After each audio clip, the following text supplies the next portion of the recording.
اچھا تو بھائی ہم لینئر ایکویشنز کی اسٹینڈرڈ فارم کے بارے میں تو بات کر ہی چکے ہیں دوسری ویڈیوز میں، لیکن اس ویڈیو کا مقصد یہ ہے کہ ہم اسٹینڈرڈ فارمز میں آنے والے چند مسئلوں کی گہرائی تک پہنچے اور پھر اس کو حل کریں۔ لیکن مسئلوں تک پہنچنے سے پہلے مجھے امید ہے کہ ہم کم سے کم اس بات پہ تو اتفاق کرتے ہیں کہ لینئر ایکویشن کی اسٹینڈرڈ شکل کچھ اس طرح کی دکھتی ہے جس میں کسی قدر کو ایکس سے ضرب دے دیا جاتا ہے اور اس کو جمع کر دیا جاتا ہے کسی قدر ضرب وائی میں، اور یہ پوری چیز کسی قدر سی کے برابر ہوتی ہے۔ اور چلیں اس کی کچھ ٹھوس مثالیں بھی دیکھ لیتے ہیں۔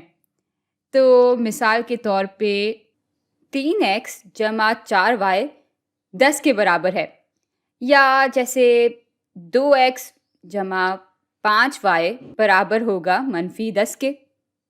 خیر، تو بھائی ہم سب اس بات سے اتفاق کرتے ہیں کہ یہ دونوں ایکویشنز ہی لینئر ایکویشن کی اسٹینڈرڈ شکل کو دکھا رہی ہیں، جبکہ اگر ہم اس ایکویشن کو اس طرح لکھیں کہ 3x برابر ہے -4y جمع 10 کے، تو یہ اسٹینڈرڈ فارم یا اسٹینڈرڈ شکل نہیں ہوگی۔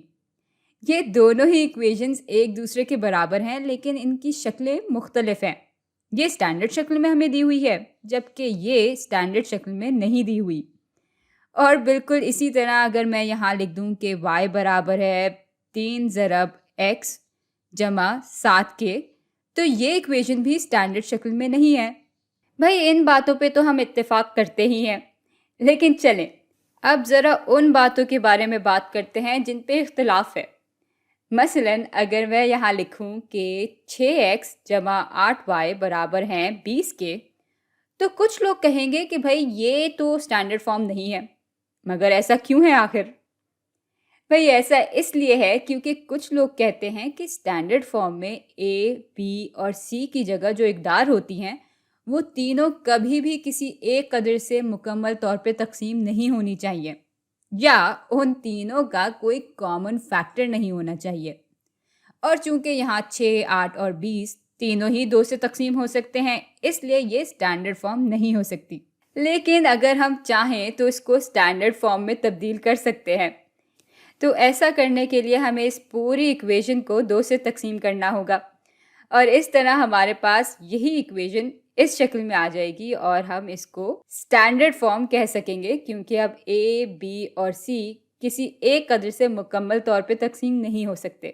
لیکن بھائی خان اکیڈمی میں ہم اس طرح کی کوئی شرائط نہیں رکھتے، پر ہاں اگر آپ کو ویسے ہی کوئی انسان ملتا ہے جو کہے کہ یہ تو اسٹینڈرڈ فارم نہیں ہے، تو بس سمجھ جائیں کہ وہ انسان چاہتا ہے کہ آپ اس ایکویشن کو کسی قدر سے مکمل طور پہ حل کر کے کامن فیکٹر ہی نکال دیں۔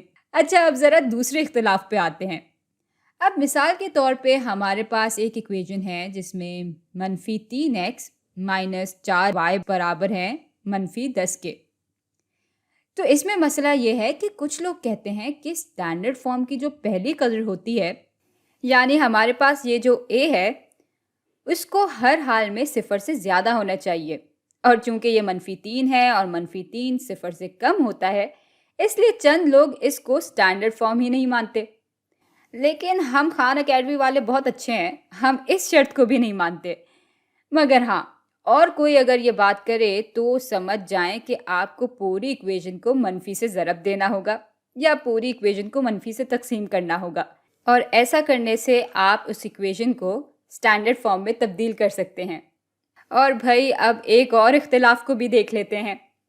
مثال کے طور پہ ہمارے پاس کوئی ایکویشن ہے جس میں 1.25x جمع 5.5y برابر ہے 10.5 کے۔ اب یہاں لوگوں کو یہ تکلیف ہوتی ہے کہ اسٹینڈرڈ فارم میں اے، بی اور سی تینوں ہی انٹیجرز اعداد میں ہونے چاہیے، یعنی اقدار مثبت بھی ہو سکتی ہے اور منفی بھی ہو سکتی ہے، یہاں تک کہ 0 بھی ہو سکتی ہے، لیکن یہ اقدار کبھی ڈیسیملز میں نہیں ہونی چاہیے۔ اب بھائی یہ ڈیسیملز میں ہیں تو اس ایکویشن کو ہم پھینک تھوڑی سکتے ہیں۔ ہم اس طرح کی ایکویشن کو بس کسی ایک ایسی قدر سے ضرب دے دیتے ہیں جس سے یہ ڈیسیمل انٹیجرز میں بدل جائیں۔ لیکن بات وہی ہے، خان اکیڈمی میں ہم اس بیچاری شکل کو بھی اسٹینڈرڈ شکل مان لیتے ہیں، تو ہم ان ساری ایکویشنز کو اسٹینڈرڈ فارم ہی مان لیں گے۔ لیکن یہ بات آپ کو معلوم ہونی چاہیے کہ کچھ لوگ چاہتے ہیں کہ اسٹینڈرڈ فارم میں اے، بی اور سی کسی ایک قدر سے مکمل طور پہ حل نہ ہو رہے ہوں، اور اے کی قدر 0 سے زیادہ ہو، اور اے، بی اور سی کی اقدار کبھی بھی ڈیسیملز میں نہ ہو بلکہ انٹیجرز میں ہوں۔